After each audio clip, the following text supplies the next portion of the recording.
This is the Unstarving Musician, and I'm Bonzo. This is a podcast that features conversations with independent music artists and industry professionals with occasional special topic episodes by yours truly. It's a glimpse into the mind of my varied guests and friends, all intended to help independent music artists be better at marketing, business, and the creative processes that empower us to do more of what we love, make music. Almost nailed that one. Hey, welcome. I hope you're well.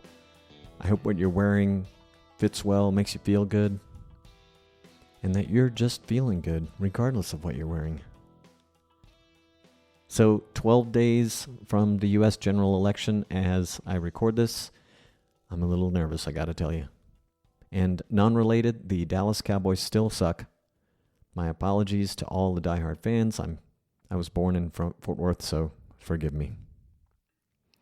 Listen, if you're here for the first time and it turns out you love this episode, consider supporting us. If you're a longtime fan and you love the podcast, consider supporting us. You can check out our options for supporting, which include an array of things, not all of which cost money. Just visit unstarvingmusician.com/crowd sponsor. And today's featured sponsor is Kit, formerly ConvertKit, the email marketing and audience building software that helps musicians like you turn their passion into a full-time career by connecting you with your fans faster. It's not just for musicians, by the way. If you're a creator, you should check it out. And you should check out the special featured sponsor link in the show notes for this episode. It would be a great way to support us and won't cost you anything extra if you sign up for a paid plan. All right, this episode will examine the impact of revenue streams on creative business balance as it relates to the solopreneur, multi-hat wearing facets of being independent musicians. This episode is based on a recent edition of my Liner Notes newsletter, in which you can learn from the hundreds of musicians and industry professionals I've spoken with for the Unstarving Musician on topics such as marketing, songwriting, touring, sync licensing, and much, much, much more. You can sign up for Liner Notes at unstarvingmusician.com/liner notes. It's an email newsletter, as I said, from me, and it comes with the best knowledge gems garnered from my many conversations featured on The Unstarving Musician, as well as a lot of research that I do on my own. So sign up at unstarvingmusician.com/liner notes. It's free, it's easy, and you can unsubscribe at any time. All right, let's take a look at practical aspects of balancing creativity and business, starting with revenue streams and moving into specific tools, case studies, and action steps. Starting with different income sources and their business focus needs. Income sources require varying levels of business focus, and many of them also require some creativity. Here are some specific income source examples and their related tasks, varying levels of business focus, and the creativity required for each, and what balance looks like. So, live shows is one example. High business focus on booking, promotion, logistics, and merchandise. Now, the creative aspects are set list curation, stage presentation, and audience interaction. Balance would require significant business effort, but offers immediate creative fulfillment. Another example, streaming. So moderate business focus here for things like playlist pitching, analytics tracking, and release strategies. Now, the creative aspects include creating streaming-friendly music, obviously, and consistent output. And then the balance in this area is going to be the ongoing need for both business savvy and creative production. Licensing, another example. So it has a high business focus on networking, pitching, and understanding contracts. It has creative aspects for writing licensable music, adapting to briefs, and then the balance can be creatively challenging but potentially lucrative. Teaching and workshops, an area that a lot of musicians are into. Moderate business focus required here, so marketing services, sales, scheduling, client management. Creative aspects include curriculum development, personalized instruction, and then balance would be leveraging your musical expertise while requiring business organization. And then lastly, merchandise. These examples are not limited to these few I'm giving you, but just to kind of give you some ideas. Okay, so high business focus here on merchandising. There's design, production, inventory management, and sales. Creative aspects would include developing brand-aligned designs. The balance is that it extends your creative brand but demands significant business attention. Considering the business focus, creative aspects, and what balance looks like gives us a framework in which we can think about how to spend our time in relation to creative and business goals. It can also help you develop strategies for diversifying income while preserving your creative output. Speaking of which, here are some ways to make time for creative output while you're putting energy in toward income diversification. Time blocking, that's allocating specific times for business tasks and creative work. The trick is to be diligent in protecting your creative time by setting boundaries around business activities. Batch processing. This is where you group similar business tasks such as email, bookkeeping, reviewing contracts to minimize creative disruption. So you group them together. You schedule these in time blocks to free up time for uninterrupted creative work. Delegation and outsourcing. Here you identify business tasks that can be delegated to team members or outsourced. Delegating can and should include band members if and when possible. And this will allow you to focus your energy on high-level decision-making and creative work. Aligning business and creative goals. Here you want to choose revenue streams that complement your artistic direction. So if streaming or another revenue stream isn't your thing, don't include it. Look for synergies between business opportunities such as demand for online music education and the creative tasks such opportunities present. Sustainable pace, maintaining a sustainable pace. So avoid overcommitting to too many revenue streams at once. Gradually diversify to maintain your creative energy and prevent burnout. Collaboration and partnerships. Partner with others who have complementary skills and share the business load while expanding your creative possibilities. Possibilities include co-writing, touring with other bands, gig swapping, email co-marketing, or educational webinars. Automation and tools. So utilize music business tools and software to streamline administrative tasks and automate repetitive processes to free up time for your creative work. I'm going to include a useful article in the show notes, and it's from my friend and productivity nerd, Anna B. Yang, and it includes an explainer video. Very good stuff for automation and tools. I encourage you to check it out in the show notes for this episode. And then regular assessment. Periodically review your income streams and the impact they're having on your creativity, and be willing and open to adjust or eliminate streams that are overly draining on your creative energy or just aren't producing enough income relative to your efforts. Creative integration. Find ways to incorporate elements into business tasks. For example, make social media marketing a form of artistic expression, or you could design merch that tells a story from your music.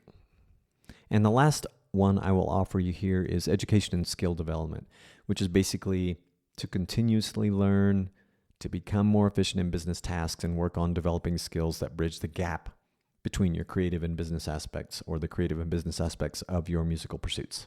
By understanding the demands of the different revenue streams and implementing these strategies, musicians like us can create a diverse and stable income while maintaining the time and energy for core creative work.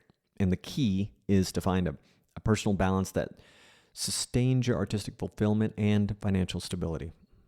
Okay, here are tools and resources for managing both aspects. Productivity apps for organizing business tasks. I love a good productivity app, but I'm also wary of app fatigue. And what I mean by that is sometimes a text file works just as well or better than a word processing app or note organizing thing. Yet, being organized is invaluable. So it's good to acknowledge and embrace the fact that there are many apps that will enhance your productivity. So as you choose your productivity apps, take note of the way you think and perform tasks. You'll notice preferences that reveal which apps work best for you. Among the most popular productivity apps are apps for social media management, project management, and workflow automation. These types of apps will help manage related tasks and projects within a single application and dashboard. So that's pretty handy. Creative tools that also streamline business processes. There are apps geared to help us with creative tasks and projects. So everything from recording software to online merch design apps fall into this category. And if you can imagine doing it, there's an app out there that can help. So use the apps that you enjoy using and that genuinely help you. Here are some resources for learning business skills relevant to your music endeavors. So my liner notes newsletter and this podcast are obviously good resources for learning about business skills relevant to music, but I also recommend music conferences, songwriting groups, and masterminds. And these are really useful avenues for garnering knowledge from people focused on valuable areas of expertise, and they're also great for networking. Case studies are also good. So pay attention to stories from personal experience and from musicians you've read or heard on podcasts like The Unstarving Musician. Case studies can illustrate the successful integration of creative and business thinking. So use these illustrations as inspiration and adaptation, adapt them to your own world of music. A music artist that comes to mind when I think of the successful integration of creative and business thinking is Shannon Curtis. So Shannon and her husband Jamie worked together to create an annual plan for recording and distributing music, performing profitable house and theater concerts, and building a supportive community. Another one that I've spoken with, an artist that comes to mind, is Bradford Loomis. He constantly works to improve his music profitability and creativity by observing trends, taking chances, and reflecting on past decisions. And then Dean Johanesen also comes to mind. I talk about Dean a lot. He's constantly looking at processes and seeking out learning resources, all while consistently performing. He views productivity tools and strategies as critical to his career growth. And Dean is also a big supporter and inspiration to the Liner Notes newsletter. All right, let's talk about overcoming common challenges. Oh, and by the way, those artists that I mentioned, Shannon Curtis, Bradford Loomis, and Dean Johanesen, they have all been on the podcast, and I will include links to their episodes in the show notes. I definitely recommend checking them out. All right, now let's talk about overcoming common challenges. Dealing with resistance to the business side of music is probably best accomplished by realizing that your creativity also applies to business. So the expression "know thyself" comes to mind when addressing resistance. I believe it's important to know how you work best, what you like and what you dislike. Knowing this can guide you in building the work and creative routines that can best help you move the proverbial needle. Dealing with creative blocks caused by business stress. Okay, business stress is real and stress can hinder creativity, obviously. Here are some tips for avoiding creator's block caused by business stress. So if you're feeling stuck, take a walk, meditate, spend time with a friend, stick to a creative routine and schedule. Create something today, no matter how small, and be okay with creating stuff that sucks. It's part of the process. Here are some suggestions for making business tasks more engaging to your creatively minded personality. Visualize data creatively. This is something I could really benefit from. So use colorful charts, graphs, or mind maps to represent financial data or project timelines. Create visual mood boards for marketing campaigns. You could also gamify business tasks, so like set up a point system for completing administrative work, create personal challenges or quests for business goals. You could also use storytelling techniques to do things like frame your business plan as a narrative arc or describe your brand's journey using storytelling elements. You can incorporate music into mundane tasks. I do this. So you can create playlists or use playlists for different business activities. You can also try rhythmic techniques to make data entry or email management more engaging. Design aesthetically pleasing workspaces. So you can customize your accounting app or your spreadsheets with colors and fonts you enjoy. I do a little bit of that. Actually, I do that on most of my apps. Create a visually inspiring environment for handling business tasks. You could also collaborate or brainstorm with fellow musicians and entrepreneurs. You could use analog methods for digital tasks, so sketch out ideas on paper before transferring them to digital formats. Role-playing exercises are another approach. You can look at negotiations or customer service as character performance, or you could create personas for different aspects of your business. You could apply songwriting techniques to craft marketing copy, use compositional structure to organize business processes, and then be mindful or mindfully monotask. Be mindful of monotasking. I always say that multitasking is for suckers. Turn repetitive tasks into meditation-like experiences. And find the rhythm in routine of business activities. Creative problem-solving techniques. You can use lateral thinking exercise for business challenges. You can apply musical concepts like theme and variation to business strategies. You can use sensory engagement, so that's using textures or scents in your workspace to stimulate creativity during business tasks, or use tangible objects to represent abstract business concepts. These creative approaches can make the more analytical aspects of your music career feel less like a chore and more like an extension of your creative process if you're kind of like me and don't like all that stuff that much, or not as much as your creative outlets. All right, the long-term view. So yes, creative and business mindsets are both necessary to create a sustainable career, and dual mindset, creative and business that is also extremely helpful in creating an enjoyable part-time endeavor or passion project. So keep that in mind. Maybe it helps also to remember that this isn't unique to music careers.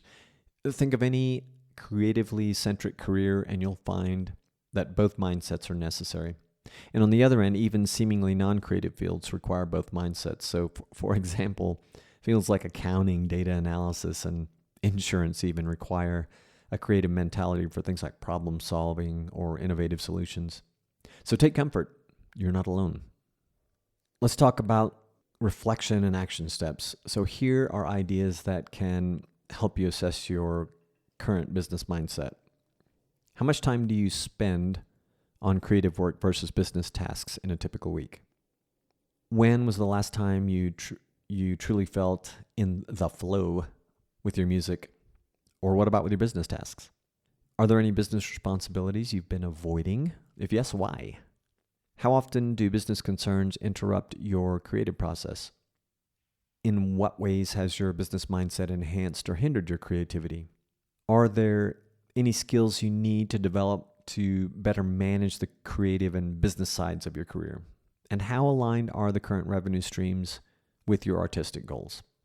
And finally, here are suggestions for immediate actions to improve creative and business integration, mindset integration. Time audit. So track your activities for a week, categorize them as creative or business, and use that to rebalance your schedule. Skill swap. Identify a business skill you lack and a creative skill you excel at, and find a peer to exchange knowledge with. Revenue stream review. So list all your income sources and rate each on a scale from 1 to 10 for financial and creative fulfillment. Consider adjusting or replacing low-scoring streams. Creative business plan. So rewrite one section of your business plan using creative technique, such as a song lyric or visual storyboard. Productivity experiment. Try a new productivity technique like the Pomodoro method or Agile for both creative and business tasks for 1 week, and then just kind of reflect on the results. I think in 2020, I recorded an episode for a podcast called Morning Tempo, which I created. I no longer record, but you can still hear episodes on YouTube, and I'll put a link in the show notes to a conversation I had with a guest who talked about the Pomodoro technique. I was familiar with it, but I actually did a little Pomodoro experiment based on our conversation and talked to him about it in a follow-up episode. But the link in the show notes will go straight to the segment on the Pomodoro method if you'd like to get familiar with it and want to just listen to someone talk about it. An inspiration board, so you can create a physical or digital board that combines your artistic inspirations with your business goals. Network expansion. This involves reaching out to one new contact in the industry who balances creativity and business well, and ask for a quick chat or a coffee. And I would recommend you actually do that weekly, or if you want to do it daily. Just make it a habit and to expand your network that way. And it can always be just to check in, say hi, see what's happening, find out what's happening in their world, just reconnecting. Tools assessment. So list the tools that you use for creative work and business tasks and research if there are better integrated options available. Mindfulness practice. Surely you knew I wouldn't not mention this, but implement a short daily meditation or breathing exercise to help you transition between creative and business modes. By reflecting on these prompts and taking action on one or more of these suggestions, you can create a more harmonious integration of your creative and business mindset, leading to a more balanced and fulfilling music career or passion project endeavor. Your creative and business balance will evolve with the progression of your career and personal growth. All right, again, everything discussed in today's episode was featured in my most recent edition of Liner Notes, the email newsletter that I send out every other week. If you're the type of nerd that likes having things in writing like me, you should check it out. unstarvingmusician.com/liner notes is where you can get it. If you loved this episode, please follow us or leave us a review on Apple Podcasts or wherever you get your podcasts. You can also email me a review and I can share that on our website, unstarvingmusician.com, or just share the episode with a friend. That would be amazing. The song you listened to at the beginning of this episode and right now is New Gods Part 2, written by yours truly and Peter Rand. You can hear the version that includes lyrics by me at robonzo.com. And then lastly, I want to mention Bandzoogle. If you don't yet have a website for your music, check it out. It was created to help musicians and bands build their website and manage direct-to-fan marketing and sales. They have amazing design options, a commission-free store to sell music, merch, tickets, and more, plus tools to capture detailed fan data for you. Try it out for free at bandzoogle.com and use the promo code Robonzo, ROBONZO, to get 15% off your first year. All right. Thank you for listening. It's always my pleasure. Until next time, with a whole lot of love and gratitude.